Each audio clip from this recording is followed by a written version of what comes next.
Jadi jangan sampai nanti ada anggapan, lah itu kan memang batil, ada sesajen. Iya, itu batil. Tapi kalau kita mengambil tindakan yang bodoh, justru kebatilan itu akan lebih besar dibandingkan kebatilan yang pertama.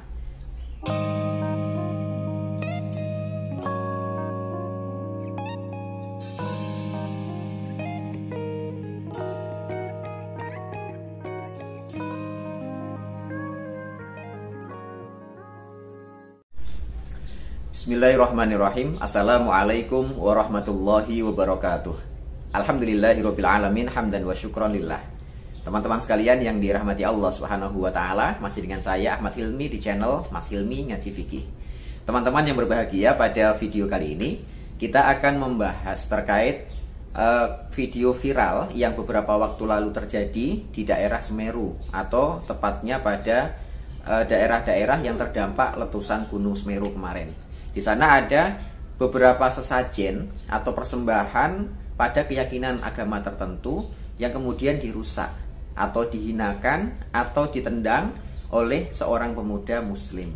Nah, kemudian dari peristiwa ini yang viral, dari video yang tersebar itu, kemudian muncullah kemarahan-kemarahan dari pihak-pihak yang memiliki kepentingan terhadap sesajen tersebut. Bahkan ulama-ulama Indonesia pun ada yang angkat bicara terkait apakah benar cara yang dilakukan oleh pemuda tersebut dalam rangka nahi mungkar tadi itu, mencegah sesuatu yang mungkar. Nah, teman-teman sekalian, pada video kali ini kita coba akan membahas satu tema tentang larangan menghina, melecehkan, dan merendahkan simbol-simbol dan sesembahan-sesembahan agama lain, yang itu nantinya juga disebutkan oleh Allah Subhanahu wa taala di dalam surah Al-An'am ayat yang ke-108. Bismillahirrahmanirrahim. Ini saya bacakan dari kitab tafsir Fathul Qadir milik Imam Asy-Syaukani. Surah Al-An'am ayat yang ke-108. A'udzubillahi minasyaitonirrajim wa la tasubbul ladzina yad'una min dunillah fayasubbullaha 'adwan bighairi ilm. Kadzalika zayyana likulli ummatin 'amalahum summa ila rabbihim marji'uhum fayunabbi'uhum bima kanu ya'malun. Terjemahan harfiahnya bunyinya gini, sebelum kita bahas tafsirnya. Wala tasubbu, janganlah kalian umat Islam menghina atau merendahkan atau melecehkan alladzina yad'una min dunillah, segala sesuatu sembahan, simbol-simbol agama, yad'una yang mereka orang-orang kafir atau non muslim itu menyembah sesembahan tersebut, min dunillah, selain Allah Subhanahu wa taala. Kenapa? Fayasubbullaha 'adwan bighairi ilm. Kalau ada muslim secara terang-terangan menghina, melecehkan dan merendahkan sesembahan atau simbol-simbol agama umat lain atau agama lain, maka mereka akan balik membalas menghina Allah Subhanahu wa taala 'adwan bighairi ilm, dengan penuh permusuhan tanpa ilmu, yang biasanya permusuhan itu akan lebih kejam dibandingkan perilaku pertama kita yang menghina Tuhan-Tuhan mereka. Kadzalika zayyana likulli ummatin amalahum. Demikianlah kata Allah, zayyana, kami berikan sesuatu yang indah menghiasi agama mereka, likulli ummatin, pada setiap umat, amalahum, setiap amalan yang mereka lakukan. Summa ila rabbihim marji'uhum, karena nanti pada Tuhan mereka lah atau kepada Allah lah tempat kembali. Fayunabbi'uhum bima kanu ya'malun, dan nantinya Allah Subhanahu wa taala akan memberikan kabar terhadap segala sesuatu yang telah mereka lakukan. Baik teman-teman sekalian yang dirahmati Allah, terkait masalah ayat tersebut, komentar yang disampaikan oleh Imam Syaukani dalam kitab tafsir Fathul Qadir ini, beliau mengatakan apa? Kalimat wala tasubbul ladzina yad'una min dunillah fayasubbullaha 'adwan bighairi ilm. Al-mausul atau kata konjungsi dari kalimat alladzina yad'una itu maksudnya ibaratun alil alihah allati kanat ta'buduhal kufar, yaitu segala sesuatu yang menjadi sesembahan orang-orang non muslim atau orang-orang kafir gitu. Jadi larangannya itu bukan larangan menghina itu bukan karena kita menghormati dan membenarkan sesembahan mereka, tapi larangan untuk menghina dan melecehkan simbol agama lain itu bagian dari sikap sadul dzara'i, yaitu mencegah terjadinya sesuatu yang lebih buruk dari apa yang kita lakukan.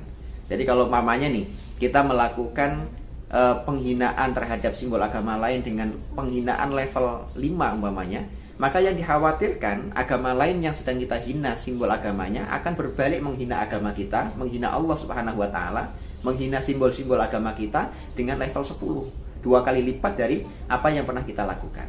Nah, karena itu pasti akan terjadi, maka Allah Subhanahu wa taala menghindari itu terjadi. Maka tadi para ulama usul fikih menyebutnya dengan kata saddu dzara'i. Jadi mencegah segala sesuatu yang akan terjadi yang mudorotnya jauh lebih besar dibandingkan apa yang kita lakukan di awal, gitu. Wal makna, maka maknanya adalah la tasubbu ya Muhammad, wahai Muhammad, ini ayat tadi itu, janganlah kamu menghina alihataha ulail kufar, Tuhan-Tuhan, simbol-simbol agama, sesembahan-sesembahan orang-orang kafir.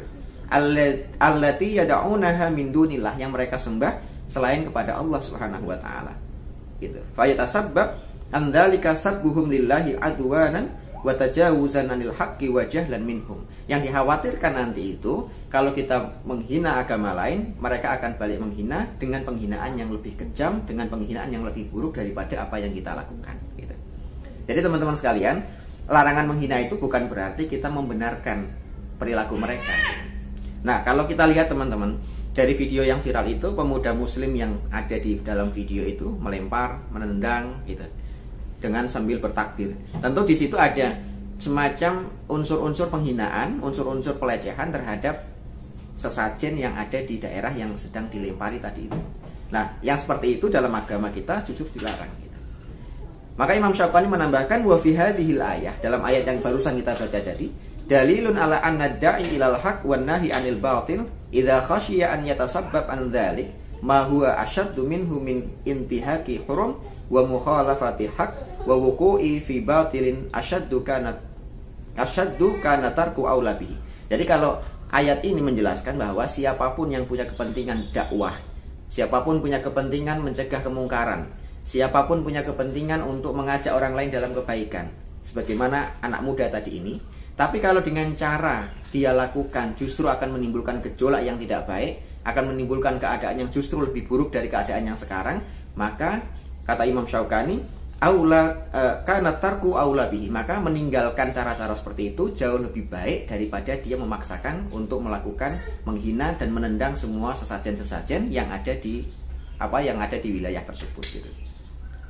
Balkana wajiban alaihi, bahkan meninggalkan perkara menghina, perkara melecehkan itu hukumnya adalah wajib, gitu. Jadi jangan sampai nanti ada anggapan lah itu kan memang batil, ada sesajen, iya itu batil. Tapi kalau kita mengambil tindakan yang bodoh, justru kebatilan itu akan lebih besar dibandingkan kebatilan yang pertama. Kan dengan cara menendang itu bukan berarti orang langsung sadar, enggak gitu. Justru orang yang punya kepentingan terhadap sesajen tadi itu jauh lebih marah dan dia akan membalas apa yang dilakukan oleh pemuda muslim tersebut. Nanti kalau ada penghinaan terhadap Allah, penghinaan terhadap Rasulullah, penghinaan terhadap Al-Quran, itu gara-gara adanya seorang pemuda muslim yang menghina simbol-simbol agama lain. Maka oleh sebab itulah teman-teman sekalian, bijak dalam melakukan dakwah, baik itu dalam rangka amar ma'ruf, mengajak sesuatu pada kebaikan, maupun dalam rangka nahi mungkar, mencegah sesuatu dari terjadinya kemungkaran. Oleh sebab itulah panduan kita dalam berdakwah tentu salah satunya ayat yang barusan kita baca, wala tasubbul ladzina yad'una min dunillahi fayasubbullaha adwan bighairi ilm. Karena bagaimanapun setiap agama itu punya sesuatu yang unik menurut agama mereka, dan kita kalau masuk ke dalam ranah itu secara terang-terangan, apalagi divideokan, apalagi menjadi viral, maka itu yang salah. Maka mengamalkan firman Allah Subhanahu wa taala dalam surat Al-An'am ayat yang ke-108 ini penting dalam tataran kita sebagai seorang juru dakwah, baik dalam mengajak maupun mencegah terjadinya kemungkaran. Demikian aku qouli hadza, astaghfirullah li wa lakum. Assalamualaikum warahmatullahi wabarakatuh.